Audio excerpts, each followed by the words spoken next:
está assistindo Marta Maria, a Boa Parte do Dia podcast, em colaboração com a Central das Escrituras. Este ano estamos estudando o livro de Mórmon. Venha conosco e sinta-se parte dessa conversa. Olá pessoal, bem-vindos a mais um episódio. A gente está muito animada aqui hoje porque a gente tem um convidado super especial. É o irmão de Jared? Não, é o irmão do Lucas Guerreiro. Famoso irmão do Lucas. Esse é o Juan, gente.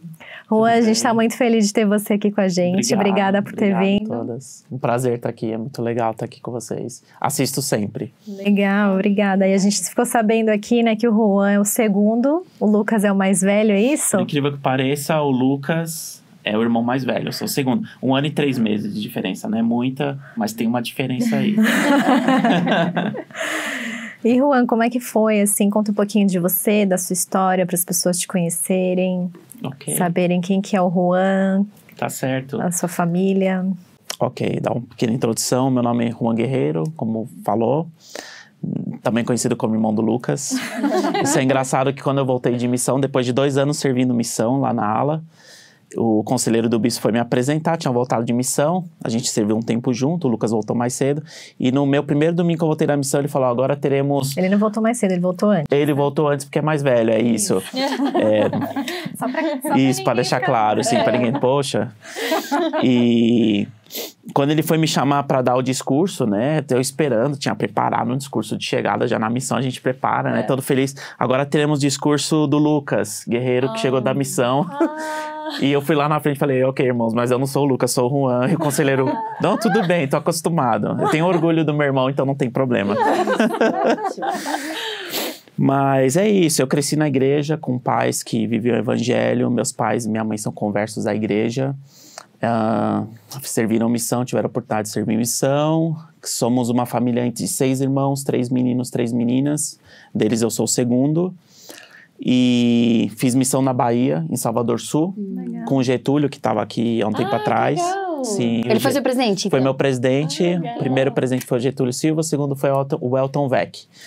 E foi na missão Salvador Sul de 2007 até 2009. Mas ainda não tinha nada, a gente não sabia que ia ter um templo lá. Mas esperávamos com fé, né? E após a missão, casei com a Larissa. Minha esposa Larissa Bofarini, agora a Larissa é Bofarini Guerreiro, e temos 5 filhos maravilhosos, né? Isso é um pouquinho mais ou menos a nossa vida. Na igreja já servi em alguns chamados, e também servi como bispo. Foi uma grande oportunidade de serviço. Que legal. Bacana. São quantos? São 5, né? Aí é uma menina? Meus filhos são uma menina, Ana, Ravi, Ayla, Sam e Brigham. Sam e Brigham nasceram aqui, os 3 primeiros nasceram no Brasil. Vocês estão aqui nos Estados Unidos há quanto tempo? Fazem 5 anos. Vai fazer 5 anos em janeiro do ano que vem. Que a gente tá aqui. Então, 4 anos e meio, quase 5 anos. Legal.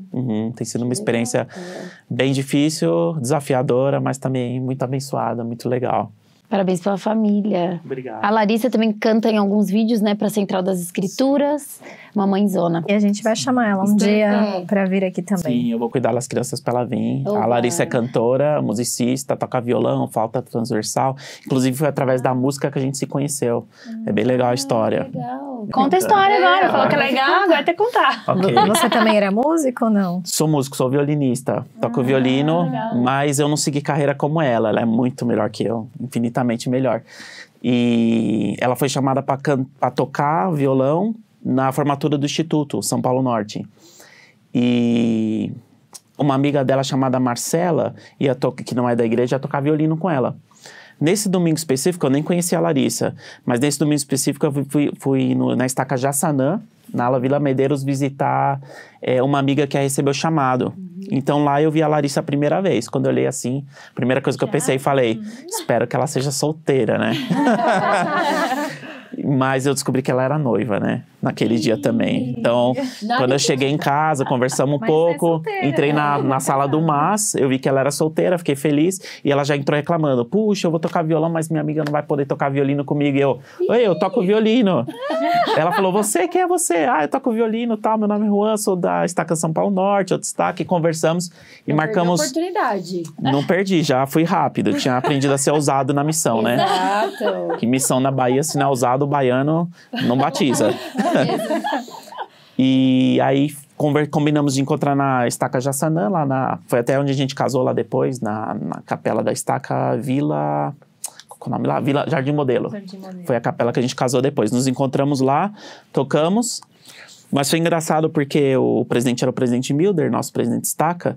E nós sentamos ao púlpito ali na mesa do sacramento e ficamos conversando. E ele toda hora, falando pra gente ficar quieto, a gente batendo um mau papo, tocamos o violino, o violão, e daí no final falei então passa o seu telefone, vai que a gente precisa tocar junto outro dia, tal. Eu tinha visto em casa no Facebook que ela era noiva, né? Fiquei meio desanimado, mas peguei o telefone. Eu já tinha Facebook, né? E aí o Lucas me deu uma força, até nesse dia fiquei sabendo depois que a gente tocou, a Larissa foi pra uma sala, o Lucas chegou, ei, você tá namorando? Ela tomou um susto assim, não é pra mim, é pro meu irmão. Eu não tinha falado nada pro Lucas, né? Mas ele falou isso pra ela, e depois peguei o telefone, vi que 2 dias depois era aniversário dela, liguei pra ela cedinho, umas 6 da manhã. Parabéns, tal, acordei ela. Ela já, nossa, quem é? Sou eu, tal. Você vai passar por aqui em Santana hoje, que ela fazia faculdade ali perto? Vamos encontrar, tomar um sorvete, conversar. E aí fomos conversando e ela já... Marcação acirrada ali. Sim, ela já falou que ela queria terminar, o rapaz não era muito firme na igreja. Depois de... Isso foi em janeiro. Nós casamos em dezembro do mesmo ano. Uau, que legal. No começo e no final, beleza, bastante tempo ali pra se conhecer, que legal. Foi bem bacana. Então tem tudo a ver com o episódio, porque você é uma pessoa de fé. Exatamente. E aí fala, né, que por fé, pela fé, todas as coisas se cumprem, né? Então, fé sem obras e morta, perfeito, Juan. Adoramos a sua história. Legal. A gente tá animada aqui pra ter um bom papo. E a gente vai ver, né, nesses capítulos de 12 a 15...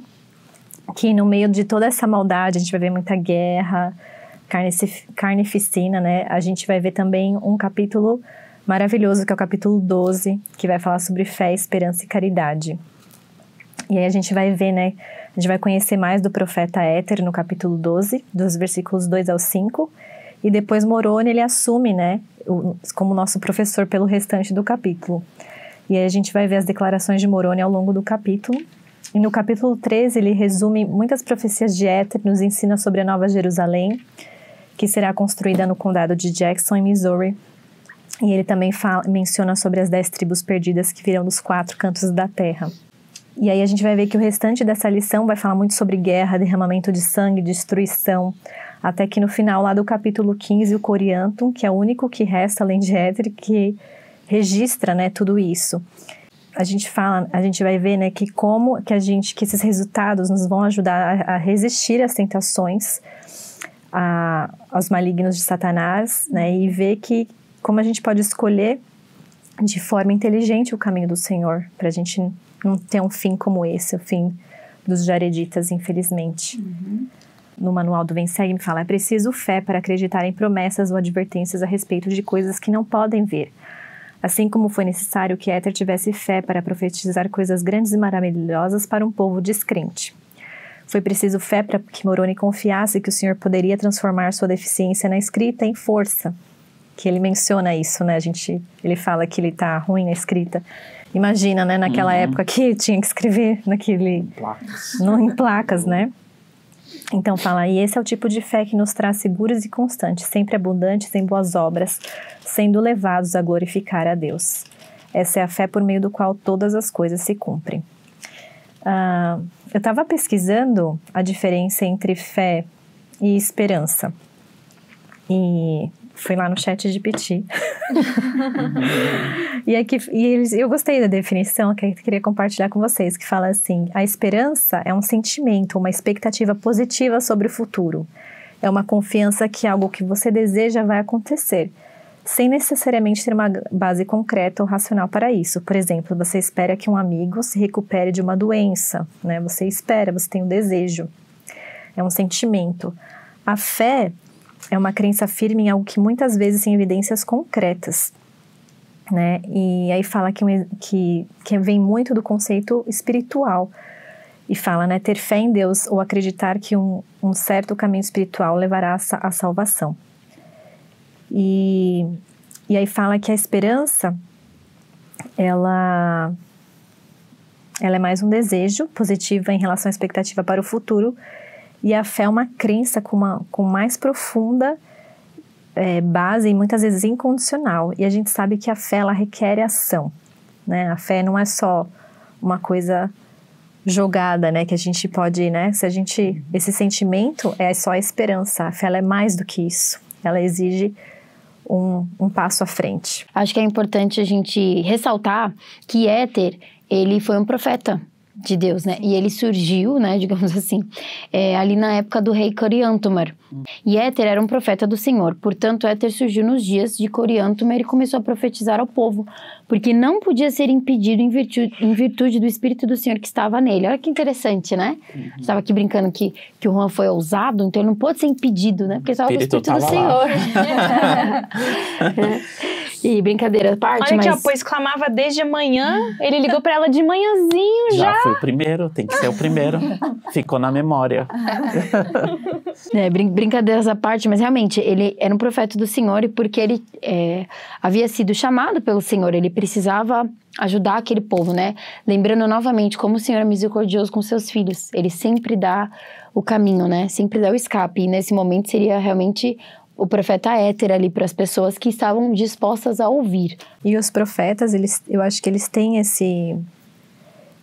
eles têm esse desejo e eles têm esse encargo nos ombros de querer que as pessoas sigam a Cristo, né? Então, por isso que ele fala que ele desde o pôr do sol até o entardecer, porque ele estava com essa sede de que o povo mudasse, das coisas ficarem bem, porque o mundo estava horrível, né? Exatamente. E não é diferente de hoje, né? E a gente acredita que o profeta Nelson é assim. Ele fala que até ele dorme com um caderninho do lado, porque ele fala que no meio da noite ele tem inspiração e ele tem que acordar para anotar, porque isso já aconteceu, acho que já aconteceu com vocês também, né? Às vezes a gente tem uns pensamentos à noite que se a gente vai falar, eu tô com preguiça. Aí você acorda, esquece total. E era uma inspiração super boa, que você tinha que ter lembrado para anotar.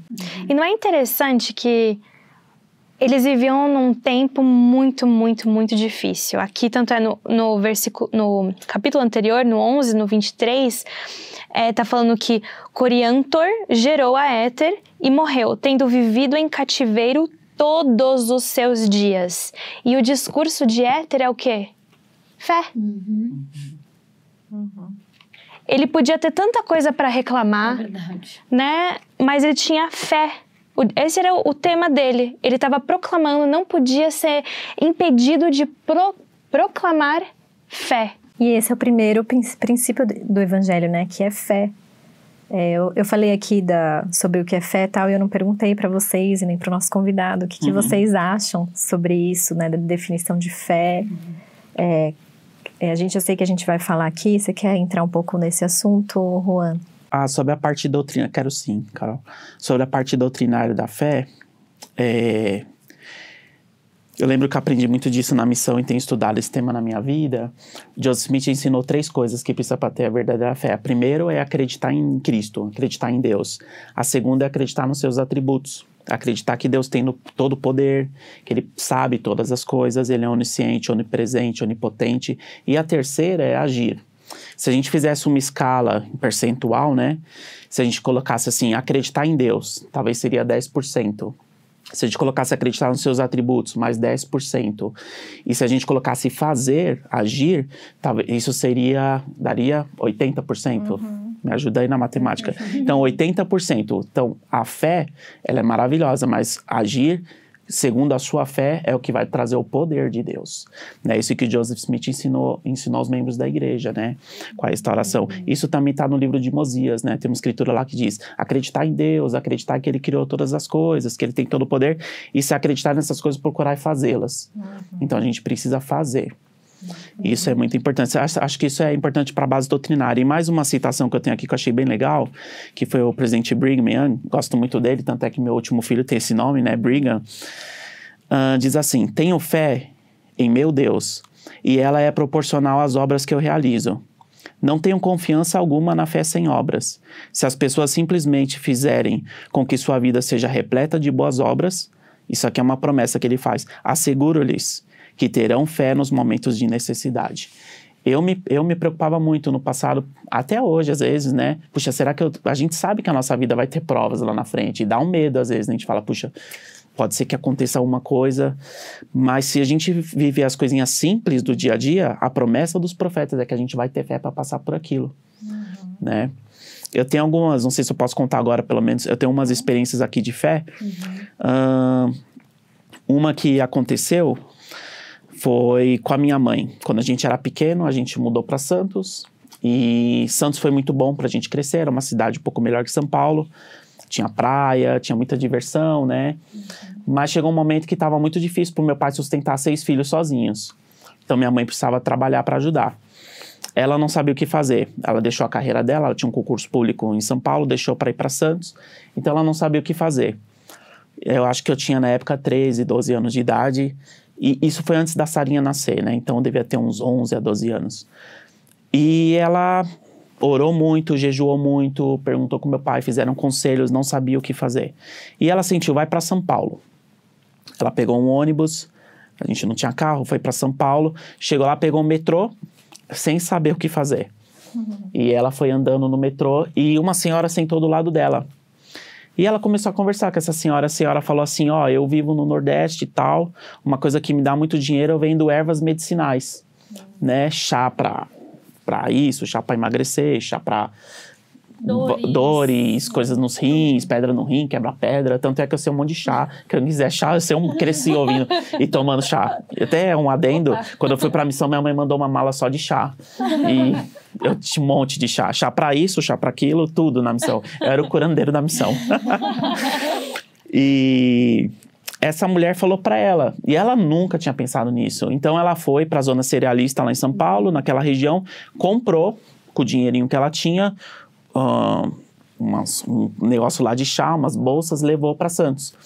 E ela viu que para vender na ponta da feira, porque tinha a feira livre e tinha a ponta da feira, você precisava de uma licença, mas não precisava pagar nada. Era uma barraquinha mais ou menos do tamanho dessa mesa. E ela começou a vender esse chá na feira de manhã, né? E com o tempo ela fez muito clientes. Santos, quem não sabe, tem uma cidade idoso, né? Idoso adora chá. Então tinha chá pra tudo. E tem um monte de dor também, né? Que precisa do chá. Exato, tem chá pra reumatismo, tem chá pra... Então sempre tinha. E ela começou a vender, e esse dinheiro da feira, esse dinheiro que ela trabalhava esse meio período, proporcionou a ela estar com a gente de tarde à noite, estar com os filhos, que era importante. Quando a gente estava na escola, ela estava trabalhando na feira. E ajudou em casa muito, né, esse dinheiro. Então, eu fico pensando que isso é a fé, né? Você, às vezes, vai ter que dar passo no escuro. Ela foi para São Paulo sem saber o que fazer e no caminho o Senhor mostrou. E foi uma grande bênção na nossa vida, né? Então, se ela não agisse, só ficasse orando, jejuando, a resposta nunca viria, né? Muito legal. O Lucas esteve aqui e contou também história da tua mãe missionária e você contando a tua história, né? Isso, para mim, é inspirador, né? É uma mãe que realmente criou bons filhos, né? Que teve o evangelho no lar e vocês viram bons exemplos. E deve ter muita gratidão por tantas coisas boas, né? Eu fico pensando... Uma mãe que nós queremos ser, uma né? Uma mãe que nós queremos ser. Eu tive uma mãe assim também. Sim, é tão bom a gente lembrar, né? De nos inspirar. A fé de uma mãe é impressionante. A fé de uma mãe é impressionante. As mulheres estão muito próximas de Deus. Quando são mães, parece que mais ainda, né? Eles têm um canal de revelação direto com Deus. E eu acho que a fé hoje é um tema, assim, que está sendo muito questionada, né? A fé no Senhor Jesus Cristo, a fé na igreja, no mundo. Muitas pessoas estão perdendo essa fé. Eu queria ler o 4 para a gente ver como que a gente pode fazer, né, para fortalecer essa fé, como você já falou, né, dessas 3 itens. Vamos ver o que fala aqui no 4. Você pode ler pra gente, Juan? Posso sim. Portanto, todos os que creem em Deus podem com segurança esperar por um mundo melhor. Sim, até mesmo um lugar à mão direita de Deus. Esperança essa que vem pela fé. E é uma âncora para a alma dos homens, tornando-os seguros e constantes, sempre abundantes em boas obras, sendo levados a glorificar a Deus. Nossa, eu adorei essa escritura. Todos os que creem em Deus podem com segurança esperar por um mundo melhor. E é interessante a época, né, que eles estavam. Eles estavam a ponto de ser destruídos. Então, como que ele, vendo todo mundo ser destruído, né, estavam se matando, como que a gente pode ter fé e esperar por um mundo melhor em época de guerra. Nossa. Ou, por exemplo, a gente, né, a situação que a gente está vivendo agora, é tanta notícia ruim que a gente vê na TV, o mundo também está indo por água abaixo. Como que a gente pode ter fé, ter essa segurança de esperar por um mundo melhor? Na pandemia, né? 2 anos atrás, como a gente estava. Quem não tinha essa esperança, foi muito difícil passar pela pandemia. Quem ainda tinha a base do evangelho, a doutrina de Cristo, conseguiu passar, ter esperança, que é a âncora, né? A esperança é a âncora, ou seja, você tá ali, você não vai sair daquele lugar, você tá ancorado. Mas a pandemia foi muito difícil, a gente esquece um pouco, mas foi um tempo bem difícil. Ainda mais eu lembro que foi logo que eu cheguei aqui, em janeiro, fevereiro, março fechou a fronteira, já não tinha escola, já não tinha trabalho, já não tinha nada, foi um tempo muito difícil, sem falar o idioma, né? Foi um tempo bem difícil, mas realmente em guerra, quem tá passando por guerra, quem tá passando por doenças, por um câncer, você tá passando por um câncer, como que você consegue ter essa esperança? Nós não conseguimos, a não ser que seja um dom dado por Deus, porque isso, a fé, a esperança, a caridade vem de Deus. Não é algo que a gente consegue, hoje eu vou acordar, hoje eu sou o homem mais esperançoso do mundo. Não vai conseguir. Isso precisa vir de Deus. Gostei. No 6 fala que a primeira coisa que a gente tem que fazer também, que fala, quisera mostrar ao mundo que fé são coisas que se esperam, mas não se veem. Portanto, não disputeis porque não vedes, porque não recebeis testemunho, senão depois da prova de vossa fé. E a primeira coisa que a gente sabe, a gente não vai ver, né? Na pandemia a gente não viu o fim no começo, né? Quando começou como você... A gente não sabia quando ia acabar. Que parecia que ia acabar o mundo, né? Acho que eu nunca mais ia tirar aquela máscara. Era horrível. Todo lugar máscara. E quando eu esqueci a máscara, tinha que voltar em casa pegar, não podia entrar assim. Os missionários, né, foram tendo que ser realocados. Então tava uma coisa difícil. E os templos, né? Os templos, né? E isso a gente está falando em pandemia, mas a fé, ela pode ser de muitas coisas. Pode ser da nossa fé com Jesus Cristo, né? A gente vai passar essa vida inteira, mas a gente não vai ver o Senhor, né, de carne e ossos, assim, no seu corpo ressurreto. Então, e aí fala que a gente não vai receber testemunho, senão depois da prova de vossa fé. E isso... Também a fé no livro de Mórmon, né? Quais outras as fés que você acha que as pessoas precisam fortalecer hoje para ter isso que vem do Senhor? Me faz lembrar aquele vídeo que tem no YouTube, que é num vídeo que tem a árvore, que ela recebe o Elder Anderson. Você sabe qual que eu tô falando? World with Winds.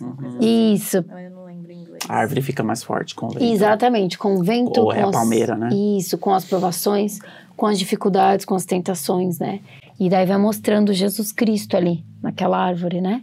E fortalecendo a nossa fé. Então, eu também me faz lembrar do discurso do Elder Bednar, que ele fala que a fé vem depois da prova da nossa fé. Então, quando a nossa fé é testada, nesses momentos, se a gente tem o foco certo, que é em Cristo, a nossa fé vai ser fortalecida, né? Então, muitas vezes a gente precisa passar por muitas provações, né?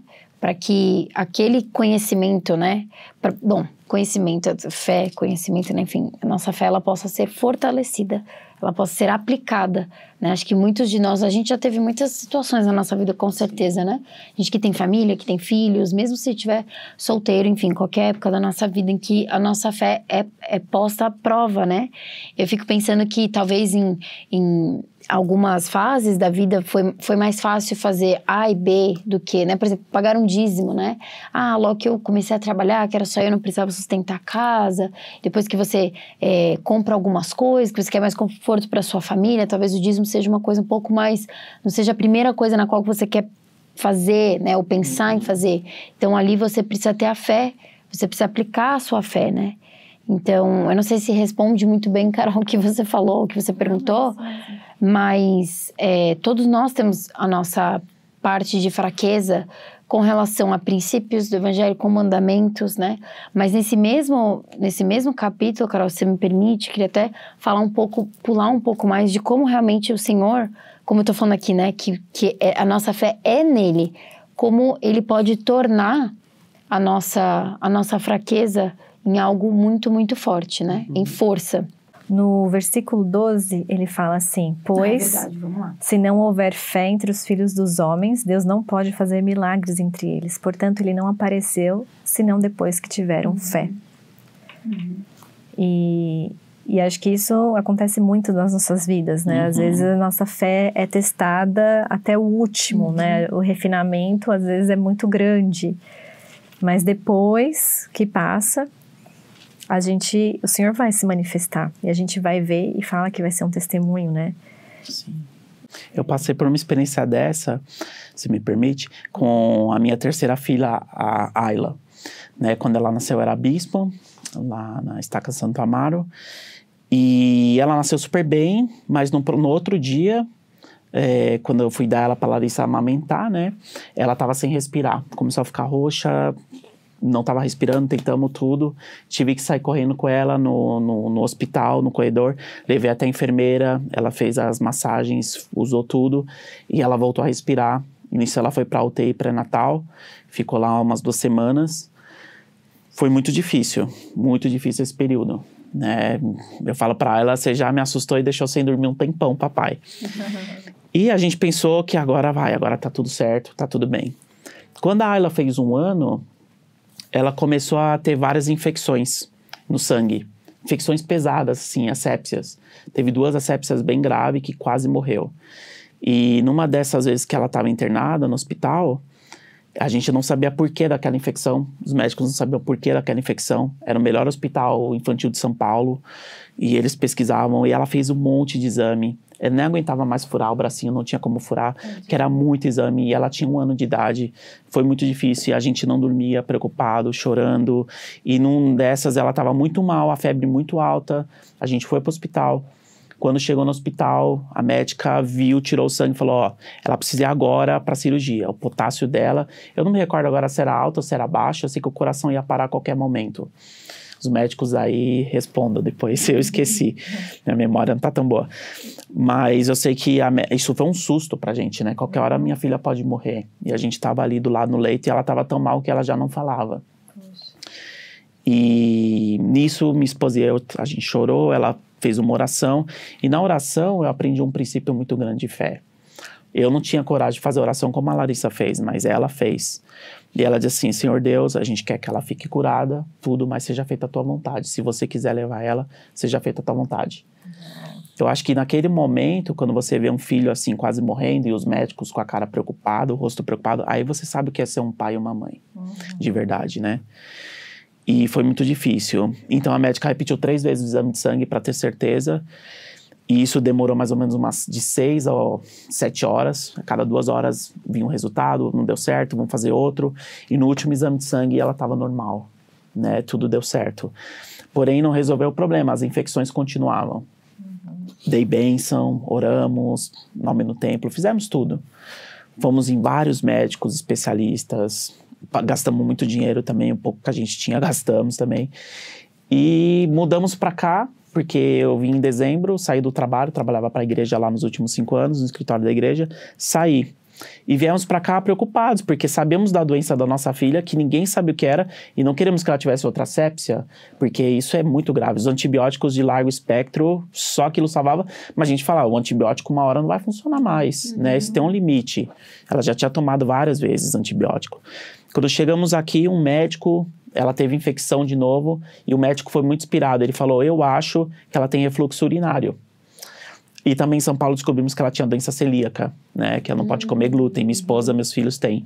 Isso a gente descobriu lá. Mas ainda assim a infecção continuava, mesmo parando o glúten. Aí o médico, a primeira infecção que ela teve, ele falou, acho que ela tem refluxo urinário, faz esse exame. Fizemos o exame e estava lá, os rins dela, a urina voltava para os rins e a infecção ia para o sangue, espalhava em tudo, né? A garganta, ouvido, tudo.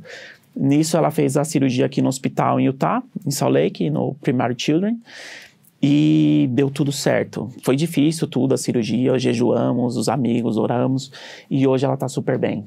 Ela tá super bem, já se passaram 3 anos da cirurgia dela. E nunca mais teve. Nunca mais teve nenhuma infecção, graças ao Senhor, ela tá super bem. Então, o que eu quero falar desse princípio é, primeiro, que aprendi com a minha esposa, a fé precisa aceitar a vontade de Deus. Eu lembro uma tia minha teve câncer e eu tenho um tio que é pastor, ele já faleceu também, minha tia faleceu. Esse meu tio pastor falava para ela, você já tá curada, Meire. E a gente sabe que a fé não é assim para fazer a sua vontade, é a vontade de Deus. Primeiro, sobre tudo, né? Até Cristo falou, seja feita a tua vontade. E isso, em vez de ajudar, minha tia piorava. Porque ela se sentiu que ela não tinha fé. Falou, puxa, então como eu tô curada e não tô? Então a minha fé é fraca. Em vez de ajudar, piorou a situação dela, né? E ela acabou falecendo com câncer no estômago. E esse é o primeiro princípio, tem que aceitar a vontade de Deus. Fazemos nossa parte, mas no final ele sabe o que é melhor para nós. A fé verdadeira aceita a vontade do Pai, porque ele vê lá de cima. E é bem difícil, né? Quando é muito difícil. Com assim. filhos, todos aqui são, vocês são mães, é muito difícil. É melhor que seja com a gente. Quantas orações a gente faz? Pai, deixa ser comigo, não com meu filho, não com a minha filha. E o segundo princípio é que leva tempo as respostas. Então, se você tem dúvida de alguma coisa, para um pouco, não toma uma decisão, quero tirar meu nome da igreja, quero me afastar, espera. Tenha calma. Espera um pouquinho. O meu testemunho demorou mais de 10 anos para receber. Talvez foi com 19 anos na missão que eu tive um testemunho verdadeiro. Quase 20 anos. As coisas demoram. As coisas não são como aqui, que é hoje em dia, ChatGPT, Google. Eu vou colocar e vou ter a resposta. Não, as coisas do Senhor, você precisa se preparar espiritualmente. E o nosso tempo não é o mesmo do Senhor, né? Não é. Então a gente tem que aceitar realmente. E isso é a fé do dia a dia. É a coragem para seguir em frente mesmo, tudo dando errado muitas vezes. Então você falou, o primeiro é colocar o Senhor em primeiro lugar. Seja feita a tua vontade. Seja feita a tua vontade. Aceitar o tempo das coisas e perseverar. Perseverar, com certeza. Né? Que depois vão vir os milagres, né? E às vezes a gente vai ter que ter fé para curar, e como o Elder Benner já ensinou, para não ser curado. E fé para não ser curado. Que é o mais difícil. Na verdade, quando você tem fé para não ser curado, eu acho que você tem fé para ser curado. Porque a sua fé é tão grande que você vai aceitar a vontade de Deus. Sadraque, Mesaque e Abednego entraram na fornalha e falaram, se Deus proteger, protegeu. Se não protegeu, tá tudo ele ainda é Deus. Com certeza. E é legal também esse discurso sobre fé aqui. Na semana passada a gente estudou sobre a história, né, do povo entrando nos barcos. Os barcos que ficavam debaixo da... Nem era barco, era submarino, basicamente, né? Por um ano inteiro, 300 e não sei quantos dias. 340, né? Um ano... Precisa de muita fé para você entrar num barco desse, não saber, não tinha... Já entrar num barco normal, como o Nef fez, já era difícil, né? Mas pelo menos eles tinham lá nem sei como que chama, dá para dirigir, meio que o barco tinha ali a Rona para guiar eles. Eles vinham à luz do dia, eles não estavam totalmente perdidos. Agora, esse povo para entrar num... Foi difícil. Eles precisavam das pedrinhas, né, mesmo? Porque não tinha como sobreviver ali sem luz. E o Senhor falou que não ia deixar eles na escuridão. E não deixaram. Tanto é que aqui, agora a gente passou em Éter, a gente tá ouvindo aqui no 6, ele fala, e agora eu, Moroni, quisera falar algo a respeito dessas coisas. Então, o que a gente tá lendo é Moroni fazendo um comentário. E é o discurso... eu só li o comecinho do 6, né? Então ele parou um pouquinho de contar a história para fazer esse discurso de fé. E daí nos versículos 13 até mais ou menos 21, 22, ele tá falando, lembra, gente, Alma, Moleque, Amon, Nef, Lei, exerceram fé. E daí ele conta também de novo do irmão de Jared, visto o dedo do Senhor, né? Então ele começa a lembrar a gente de todos esses exemplos grandes de fé, da importância da gente ouvir histórias assim, né? De a gente ouvir que outras pessoas também passam por momentos muito difíceis, mas que eles escolheram ter fé, perseverar, e deu tudo certo no final. Sim. Porque ele sabia em quem confiar e ele sabia o que ele podia esperar, né? Até no 32, no final, só para falar, ele fala assim, e também me lembro de que tu disseste haver preparado para o homem uma casa, assim, entre as mansões de teu pai, na qual o homem pode ter uma esperança mais excelente. Então, ele sabia o que esperar. Então, acho que é tão interessante porque não foi do nada, né? Como o Juan falou, é um processo, a gente tem que esperar, e ele soube ter essa sabedoria de estudar e saber. Como é importante a gente ter o conhecimento, né? O máximo que a gente puder, porque ele sabia, ele fala, portanto, o homem deve ter esperança. Caso contrário, não poderá receber uma herança no lugar que tu preparaste. Então, ele sabia, tem um lugar, né? O Senhor falou que ele vai preparar um lugar para nós, né? A gente pode esperar por um mundo melhor. Porque Jesus Cristo é a nossa âncora, né? Então, quão importante é ter o conhecimento, a gente realmente se aprofundar nas escrituras, ler, ponderar e conversar. Porque eu acho que a conversa, ela traz esse efeito na nossa vida, né? A gente aprende na missão que quanto mais a gente presta o nosso testemunho, mais a gente se fortalece. Então, a gente está aqui numa conversa muito boa com o nosso convidado especial aqui conosco, mas você aí de casa também. Converse, né, com seu cônjuge, ou sua cônjuge, seus filhos, seus amigos. Eu acho que no mundo conturbado como a gente tá, como a gente vê aqui que eles estavam aqui, né, no finalzinho aqui da existência deles, quão importante é a gente falar de Jesus Cristo, né? Quão importante a gente falar das coisas nas quais nós temos certeza.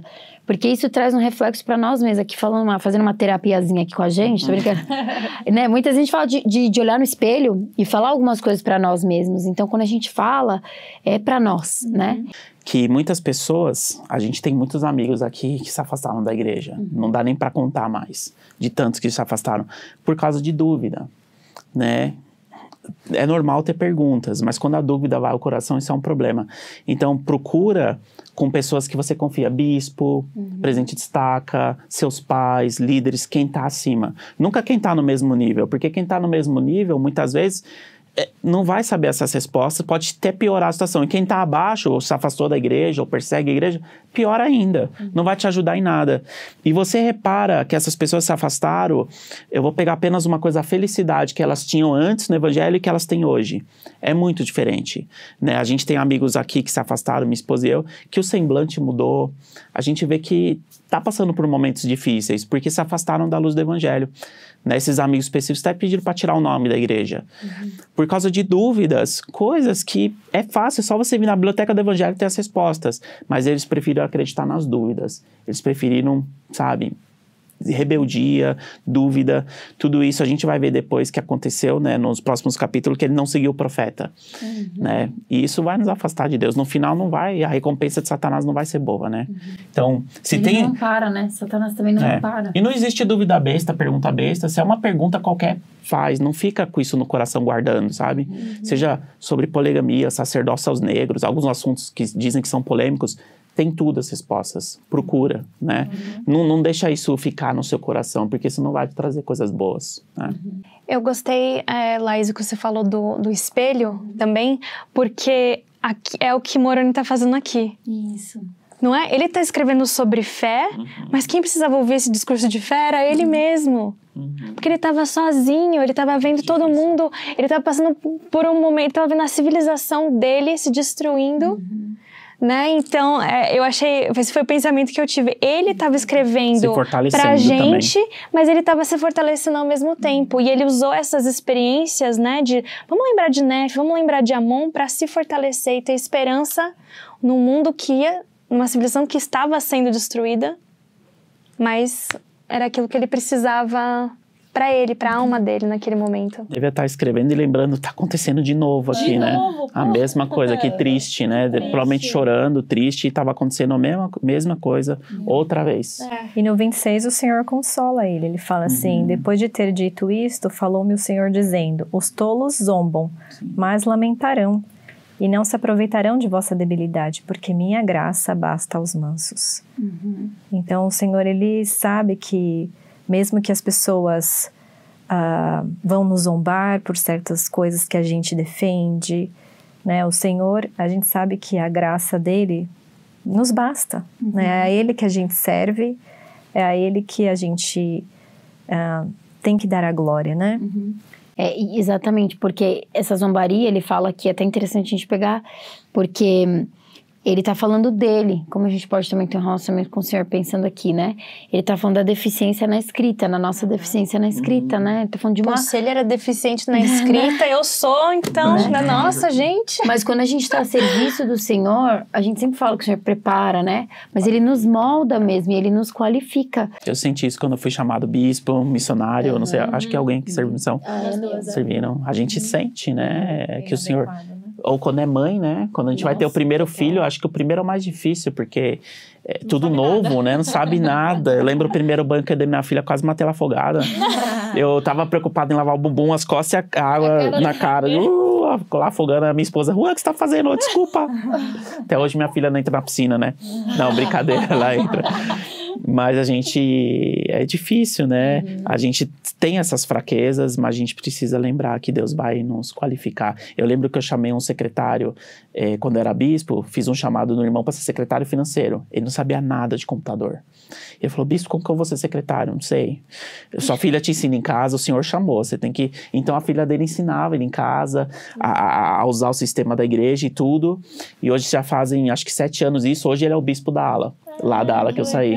Então ele aprendeu, ele teve fé, ele perseverou. E num chamado da igreja a gente precisa ter essa fé.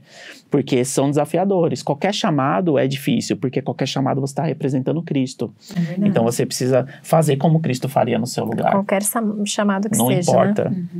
É legal, a gente lê no 27, né? Falando de fraqueza, isso aqui é uma escritura muito famosa, né? É de seminário, né? E se os homens vierem a mim, mostrar-lhes-ei sua fraqueza. E dou a fraqueza aos homens, a fim de que sejam humildes.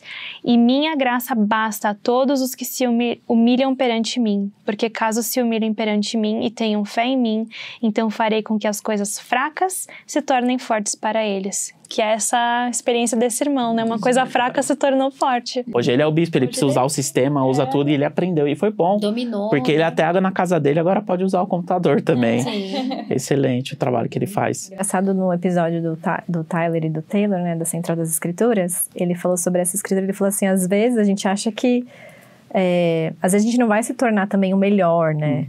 Se a gente levar uma fraqueza pro Senhor, não é que às vezes a gente vai ser o melhor de todos e tal, mas se a gente já ficou um pouco melhor, se a gente já passou por aquilo, já é uma vitória, né? Então, assim, tem coisas que a gente realmente vai se tornar aquela fortaleza, aquela coisa, mas tem coisas que a gente vai abandonar, coisas, né, em relação a coisas que a gente precisa melhorar em relação a pecados, né, coisas assim. Isso realmente pode se tornar uma fortaleza. Porque às vezes a gente tem dificuldade, por exemplo, num canto, né? Sim. Às vezes a gente não vai chegar e ser um Andrea Bocelli, uma pessoa assim, mas a gente vai conseguir cantar afinado, cantar mais afinadinho, cantar no coral, já vai ser uma bênção, já vai se sentir realizado. Então, são essas pequenas vitórias, esses pequenos 1% melhor, que a gente pode contar, né? Sim, e lembrando que o depósito da nossa fé, né, é em Jesus Cristo. E isso é o que é mais incrível, porque a gente não está assim depositando na fé não, é a fé em Jesus Cristo. Ele é a rocha eterna, né? Ele é a nossa rocha. A gente pode ter certeza que é com Ele que a gente pode ter confiança, né? Que Ele vai prover. E assim, é por isso que a gente tem que aplicar a nossa fé. E aí aqui no Vem Segue-me, eu só vou citar, mas ele fala que a gente pode pesquisar as seguintes passagens. Aí ele põe sobre Enoque, sobre Moisés, sobre Gideão, Pedro, Moroni e próprio Joseph Smith, né? Que a gente pode ver que o Senhor, nessas passagens, tornou alguma coisa ali deles que era fraqueza em algo bem forte, né? Sim. Através... É o Senhor, eu tô falando, mas assim, é através de Jesus Cristo. Não há outro caminho, não há outra maneira, né? Eu fico pensando na minha própria vida mesmo, quantas coisas o Senhor já me ajudou, né? Eu acho que até às vezes a gente não tem muita autoconfiança, porque a gente às vezes pode ter, mas assim, se eu vou confiar no braço da carne, não é confiar no braço da carne, até o Senhor me ajudou a entender isso, é confiar de que o Senhor colocou esse desafio para mim, porque eu consigo sobrepujar com a força dele, não com a força do meu próprio braço, né? Assim, mas com a minha inteligência que o Senhor me proveu, né? E essa força dele tem um nome que é a graça. A graça. É a graça dele, né? E fala aqui no tópico das Escrituras, fala assim, graça é ajuda ou força concedida por meio da expiação do Senhor Jesus Cristo. Por meio da graça de Deus, todos que viveram serão ressuscitados. Nosso espírito será reunido ao nosso corpo para que nunca mais separado. Para nunca mais ser separado. Por meio de sua graça, o Senhor também permite que aqueles que cumprem esse evangelho se arrependam e sejam perdoados. E aí fala que a dádiva, né, a graça é uma dádiva do Pai Celestial concedida. E fala que a palavra graça é usada nas Escrituras ao poder capacitador e à cura espiritual oferecidos por meio da misericórdia e do amor de Jesus Cristo. E é exatamente isso, essas nossas fraquezas, né? Só Ele pode curar, só Ele. A gente precisa da graça dEle, a gente precisa da expiação dEle. Porque se a gente errou, se é uma fraqueza, a gente errou. E a gente precisa do perdão. E é só Ele para nos perdoar. E Ele tá sempre de braços abertos. Naquele que sobrepujou a morte, né? Que venceu a morte, né? E que soltou as ligaduras, né? É nele o depósito da nossa fé, da nossa esperança. Eu gosto de um discurso que a gente acho que já mencionou algumas vezes, que chama A Sua Graça é o Suficiente, do irmão Brad Wilcox. Ele já foi da presidência, acho que geral dos rapazes, enfim. E ele tem um livro e um discurso, eu acho, também, um livro e um discurso sobre esse assunto, né? E às vezes a gente tem a impressão errada que a graça realmente vem só depois de tudo que a gente pode fazer. Tipo assim, quando acabar essa vida. Tipo, quando acabar essa vida. E não é. E não é. E realmente não é. É também. É também. É também. Mas é porque as pessoas acham que é isso. Tipo, eu vou fazer tudo que eu posso aqui nessa terra e depois o Senhor vai completar. Também, isso. Mas... Exatamente. É no dia a dia. É no dia a dia. É porque Ele já pagou o preço. Sim. Né? Ele cita o exemplo do piano, lembra? Que ele fala que a aula do piano já está paga, que o aluno só tem que ir lá e aprender. E a mesma coisa com a gente, né? O Senhor já pagou, a gente só tem que ir lá e tocar o piano, por exemplo. Só tem que ir lá e se arrepender. Porque já foi pago, essa é a graça, né? E também ele fala que esse conhecimento de que Ele está conosco. Isso é a graça. Não é, eu vou fazer tudo isso sozinha para depois Ele agir, depois Ele me dá força. É Ele que tá dando a força para você agir. Ele anda com a gente no caminho. É que nem aquela história das pegadas na areia, né? Que às vezes, Senhor, por que você me deixou? Eu acho que não sei se era um sonho ou... Eu lembro que tava no colo, na verdade. Isso. Tava te carregando no colo. Ele fala, eu só vi um par de pegadas. Você me deixou... Depois de um certo ponto, né? Exatamente, e isso é a graça. O Senhor está nos carregando durante essa vida toda, contanto, né, que a gente tenha fé nele, faça as coisas certas. E essa é a graça. Ela não é uma coisa que só é adicionada no final. É o tempo todo, Ele tá lá com a gente. Isso é para tudo na nossa vida, não só na parte espiritual, porque Deus se preocupa com tudo. Tudo para Ele é espiritual. Eu lembro quando eu voltei da missão, fui estudar, e a gente cresceu num lugar que é difícil. A gente tem que trabalhar e estudar, né? Então, trabalhava de dia, acordava às 5 e pouco, ia lá para Vila Maria trabalhar, depois ia lá para São Judas na Moca, na faculdade. E meu tempo de estudo era muito limitado perto dos outros, que muitas vezes não trabalhavam, ou tinham mais tempo. Então, e eu tinha um instituto aí na sábado. Então, eu fiz uma meta. Eu falei, Senhor, todo dia eu vou para a faculdade. Pegava lá o ônibus lotado, a Sé, ia lá pra faculdade, chegava mais cedo e tinha uma igrejinha católica na faculdade. Eu ia pra essa igrejinha católica, lia o livro de Mórmon, depois fazia uma oração, às vezes eu dormia na oração, um pouco antes da aula, chegava uma hora antes, porque tava muito cansado, tirava aquele sonho de ler, e depois ia pra faculdade, prestava atenção na aula. E no sábado, o meu momento livre era sábado de manhã, que de tarde instituto, depois coisas da igreja, tinha namorada, tudo. Então eu pegava sábado, acordava 6 da manhã, e estudava bastante, tudo. Quando era umas 2, 3 da tarde, saía, nem almoçava, comia um lanchinho lá e ia direto pro instituto. E coloquei na minha mente que ao fazer as coisas de Deus, que tá lá em Mateus 6,33, né, também tá no livro de Mórmon, em primeiro lugar, Deus vai completar o resto. Ele vai, diz lá a Escritura, buscar primeiro o reino de Deus, sua justiça, e todas as coisas serão acrescentadas. E as minhas notas sempre foram boas, nunca tive dependência, passei direto em todas. E eu sei que isso é porque eu coloquei o livro de Mórmon em primeiro lugar. Naqueles 4 anos eu li o livro de Mórmon todos os dias antes de ir para a aula. E isso me ajudou com a graça que vem por meio da expiação de Cristo para aumentar o meu entendimento, aumentar a minha capacidade de fazer com que eu tirasse boas notas. Então, é coisas pequenas. Por exemplo, no dia a dia, a mãe... lá eu vejo a minha esposa com 5 filhos, em casa, aquela correria, aquelas coisas, não dá conta sozinha. Tem que ter a ajuda de Cristo. Sem Ele, você não consegue dar conta. Então, a gente precisa da graça para tudo. Faz a sua parte, aquilo que é possível, porque a gente não vai conseguir fazer tudo, como foi falado lá, mas começa a fazer um pouquinho e pede ajuda, e a gente vê milagres acontecendo. Né? As coisas são milagrosas, porque Deus está lá te ajudando no dia a dia, né? Nas coisas que a gente precisa. E você citou sobre equilíbrio, né? Inclusive eu estava ouvindo um discurso do Elder Benner que ele deu no Ensign College, e ele falou muito sobre isso, que perguntaram para ele, o que a gente faz? Que é a pergunta que a gente mais ouve, como é ter equilíbrio na vida? Ele falou assim, equilíbrio não existe, né? Ele fala, se você está na igreja, fique na igreja. Se você está lá na igreja e está se preocupando com tantas outras coisas, então você não está na igreja. né? E ele fala, parem de se preocupar. Não, o equilíbrio é a intensidade que você vai atribuir no momento, né? Ele cita aqueles pratos, inclusive, e ele fala, tenta pegar aqueles, né, tem um famoso que rola na internet, né, dele falando sobre os pratos.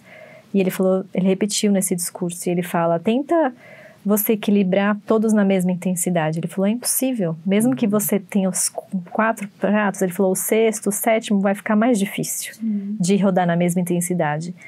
Então, o que a gente tem que ter é a prioridade. É priorizar. Você, né, você falou muito sobre... Você priorizou ler as escrituras e sentiu que aquilo te ajudou em certo momento, né? Às vezes, o que eu preciso priorizar agora são meus filhos que estão nessa fase de adolescente, né? Cada pessoa vai ter a inspiração do que tem que priorizar naquele momento. Claro, a gente falou da família sempre, né? Sim. E como você já falou, a escritura de escolher primeiro buscar a Deus, o reino de Deus e a sua justiça, e todas as coisas serão acrescentadas.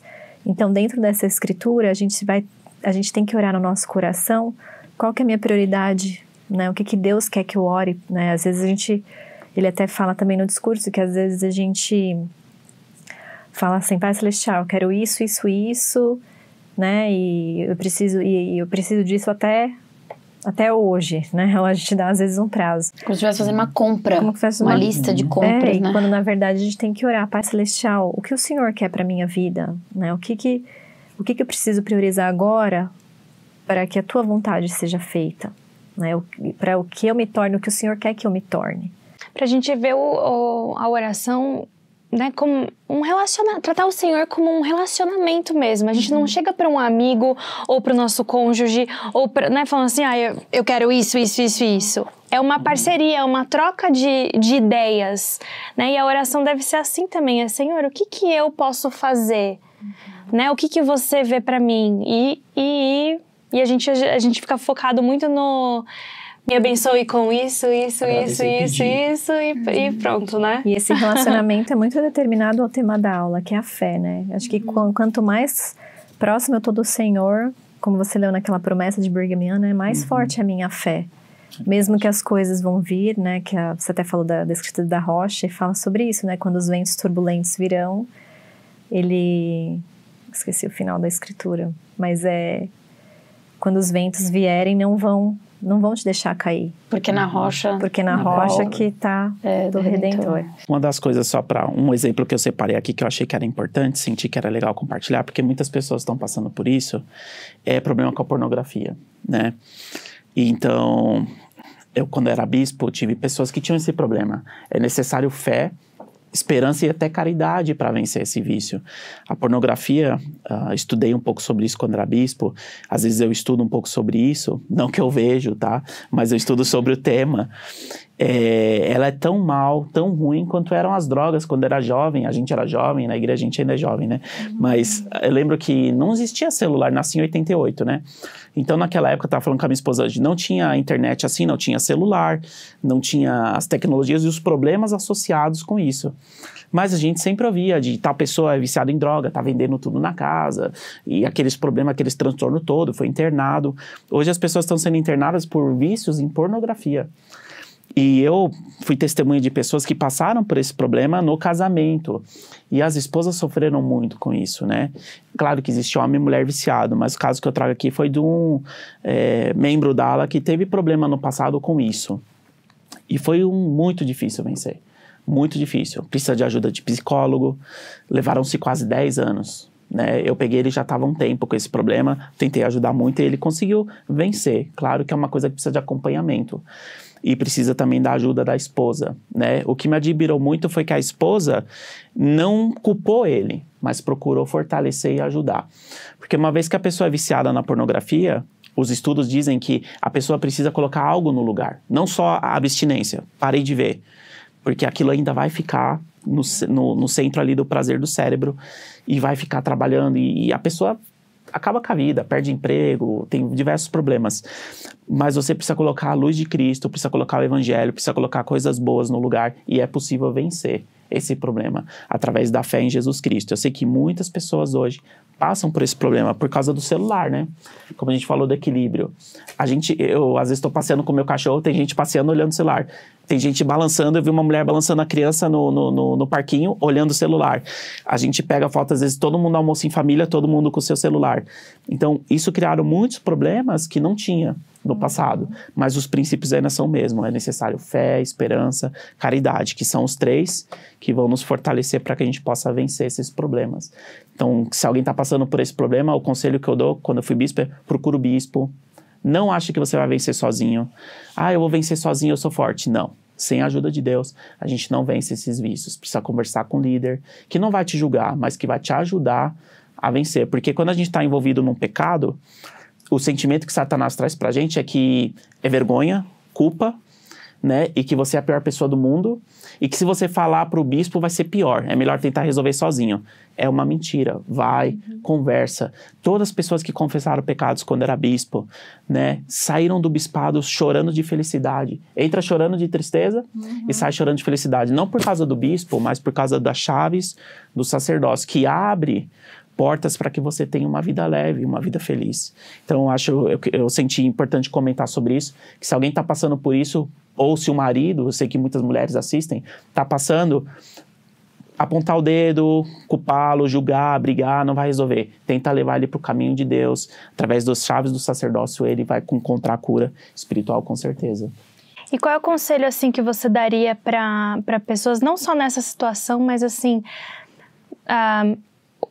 a esposa, né, por exemplo, tem a fé, mas e se o marido ou, sei lá, a outra pessoa continuar fazendo, repetindo, como é difícil ter a fé. É muito difícil.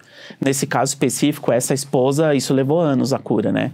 Foi muito difícil para ela, também conversou com líderes, procurou ajuda. Eu sei que cada um tem personalidade diferente e a esposa vai sentir também o que é melhor para ajudar o marido, no caso, ou um filho que tá passando por isso. E se o marido quer ser ajudado também, né? E se ele quer ser ajudado.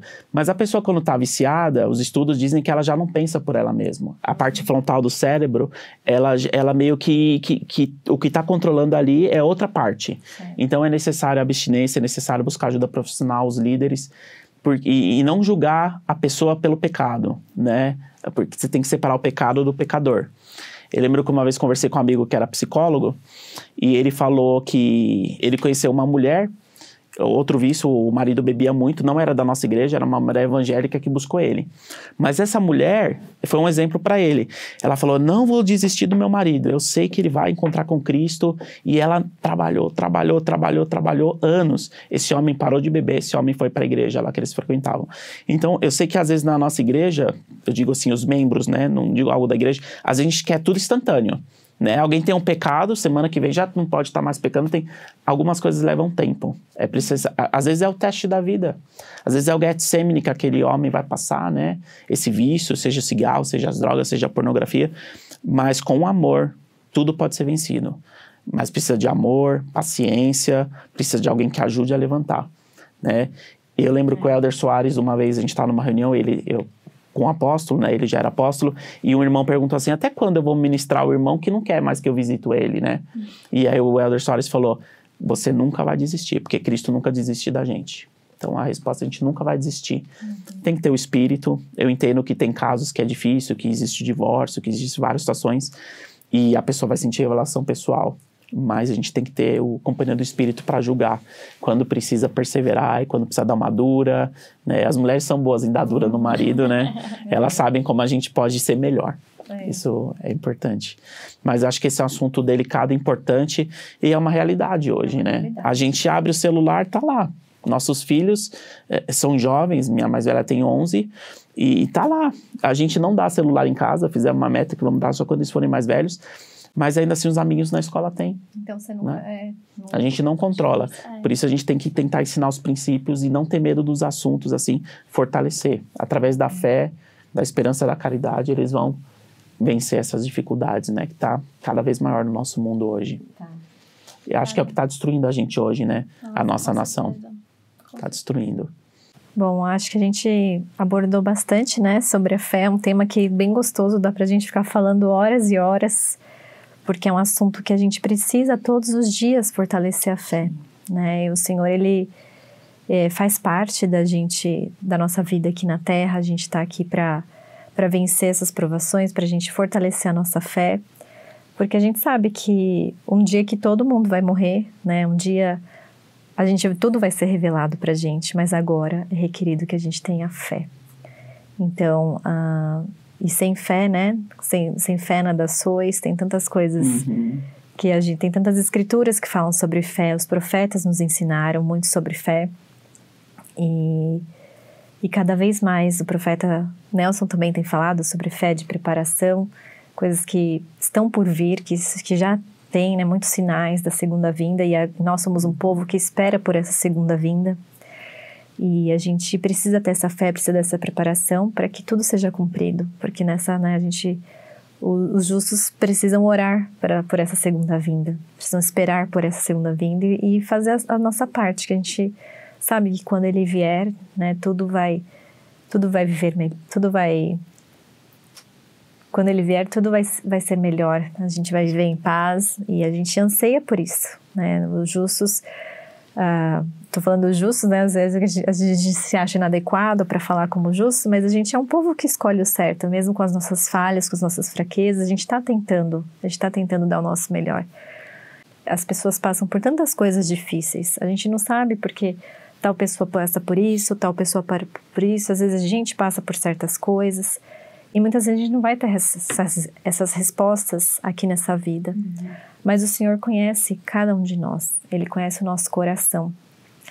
E o nosso convite para vocês aí de casa hoje é que vocês sintam o amor do Senhor, né? Através da fé que vai ser requerido de você nessa vida, que às vezes a gente não vai ter respostas, né? Mas a gente vê assim, pessoas, nossa, vocês passam por tanto e estão tão fortes no Evangelho, ainda amam tanto a Cristo, e isso dá força pra gente, né? Quando a gente vê uma pessoa assim que tá de sorriso no rosto, e a gente sabe que as coisas, que tá passando por momentos difíceis, e ninguém tá isento nessa vida, por isso você falou de não julgar, né? A gente nunca sabe, a gente tem um filho, a gente tem um neto, um tio, uma tia, uma prima, e todos nós somos irmãos perante o Senhor. Então que a gente se ajude nessa jornada, nesse caminho de fé e de esperança.